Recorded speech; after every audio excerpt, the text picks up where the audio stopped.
श्री स्वामी समर्थ. जय जय स्वामी समर्थ. माझ्या स्वामीचरण सेवा या चॅनलमध्ये आपले स्वागत आहे. मैत्रिणींनो, श्री स्वामी समर्थ महाराजांचा प्रगट दिन दिनांक 10 एप्रिल रोजी आला आहे.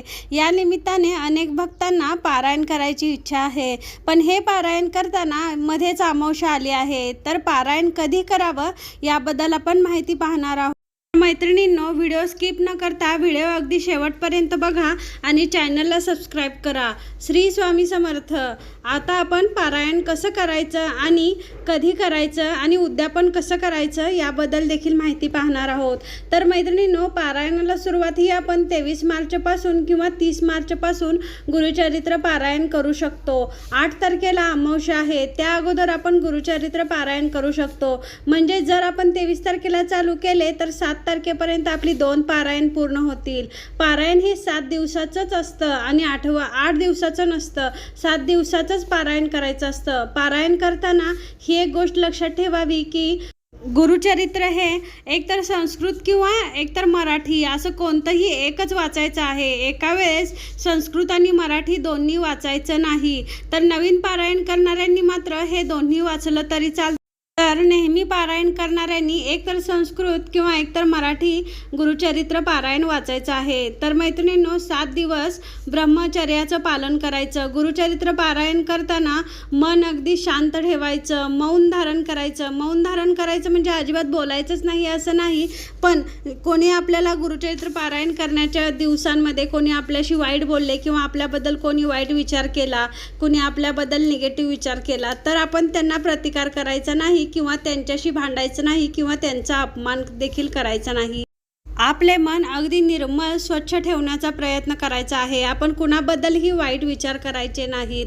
आणि पारायण काळात आपण गादी, पलंग, दिवाण यावर झोपायचं नाही. घोंगडीवर झोपायचा प्रयत्न करायचा आहे किंवा साध्या चटईवर झोपलं तरी पण चालतं. आणि पारायणाला बसताना नेहमी स्वच्छ कपडे आणि महिलांनी साडी किंवा ड्रेस परिधान करूनच पारायण करायचं आहे. तर मैत्रिणींनो, ही एक महत्त्वाची गोष्ट आहे की आपल्या भारतीय संस्कृतीनुसार साडी घालूनच आपण पारायण करायचं आहे. इतर कोणतेही घरातली इतर कपडे घालून आपण पारायण करायचं नाही. हा नियम आपल्याला पाळावाच लागतो, तरच आपण केलेल्या पूजेचे फळ आपल्याला मिळते. आणि पुरुषांसाठी देखील हा नियम आहे की पुरुषांनी सुद्धा सोवळं घालूनच पारायण करायचं आहे. जीन्स पॅन्ट घालून आपण पारायणाला बसू नये. तर मैत्रिणींनो, ही एक महत्त्वाची गोष्ट आहे, ती आपण लक्षात ठेवूनच पारायण करायचं आहे. पारायण करताना नेहमी चांगले विचार करायचे आहे. इतरांना उणंदुणं बोलायचं नाही किंवा त्यांचा अपमान देखील करायचा नाही. दुसऱ्यांच्या घरचं म्हणजेच बाहेरचं अन्न खायचं नाही. आज भात कमी खायचा, म्हणजे जड जेवण आपण जास्त घ्यायचं नाही. कांदा लसूण देखील खायचा नाही. त्याचप्रमाणे मसालेदार पदार्थसुद्धा आपण या काळामध्ये खायचे नाही. पारायण करण्यापूर्वी आपण गायत्री मंत्र 15 मिनिटं म्हणायचा आणि महाराजांचा एक माळ जप करायचा आणि पारायण ठरलेल्या वेळेतच करायचं. आणि पारायणाला बसताना आपल्यासमोर महाराजांची मूर्ती किंवा फोटो ठेवायचा. पारायणाला बसताना 2 आसन घेऊन बसायचं. ही गोष्ट मात्र नक्की आठवणीनं करायची, कारण का महाराज आपले पारायण ऐकण्यासाठी नक्कीच येत असतात. त्यामुळे आपण आसन घेताना 2 आसन घेऊन नक्की बसायचं.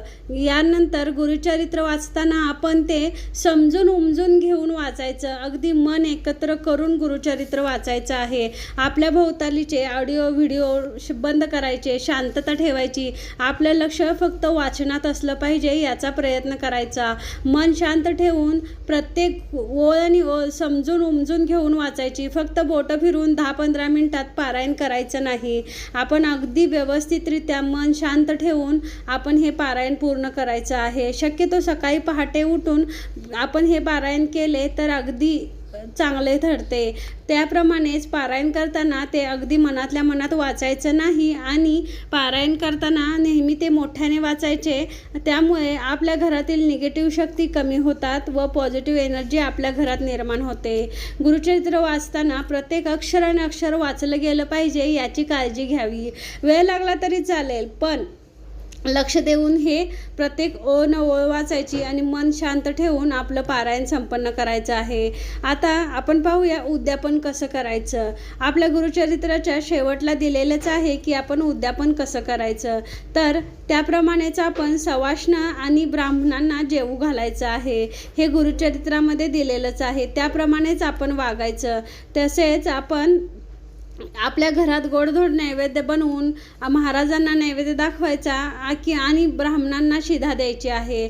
तर ब्राह्मणांना देताना अतिशय कंजूसीपणाने वाटीभर किंवा एक चमचा असं पेलाभर असं द्यायचं नाही, तर किमान 1.25 किलो या प्रमाणात देखील आपण देऊ शकतो. आपल्या ऐपतीप्रमाणे आपण दानधर्म करायचा आहे, पण अगदी कंजूसीपणानं द्यायचं नाही. कारण का आपण देतो ते दान आपल्याला कधीही दुपटीने मिळते आणि ब्राह्मणांना दान केलेले कधीच वाया जात नाही. अगदी मन मोकळेपणाने दान करायचे. त्यामुळे जे काही आपण दान करतो त्या दानाच्या दुप्पट तिप्पट आपल्याला कधीही परत मिळते. दान देताना कोणत्याही गोष्टी आपल्या मनात आणायच्या नाहीत. अगदी निखळ मनाने आपण दान करायचे आहे. तर उद्यापनची पूजा आपण 7व्या दिवशीच उद्यापन करायचं आहे आणि 7व्या दिवशी पूजा तशीच ठेवायची आहे. 8व्या दिवशी पूजा उचलायची आहे. याप्रमाणे गुरुचरित्र पारायण आपण करू शकतो. या काळात घरामध्ये जास्तीत जास्त गोमूत्र शिंपडायचं आहे आणि कोण आलं गेलं तरी पण देखील गोमूत्र शिंपडून घेऊन स्वच्छता ठेवायची आहे. आणि सगळ्यात महत्त्वाचं म्हणजे आपली पोथीला कुणाला हात लावू द्यायचं नाही, आपली जपमाळ कुणाला द्यायची नाही. तर मैत्रिणींनो, या प्रकारे जर आपण पारायण केले तर आपल्याला नक्कीच पारायणाचे फळ मिळेल. तर मैत्रिणींनो, तुम्हाला जर व्हिडिओ आवडला असेल तर तुम्ही माझ्या व्हिडिओला लाईक आणि शेअर करा, चॅनलला सबस्क्राईब करा. श्री स्वामी समर्थ. जय जय स्वामी समर्थ.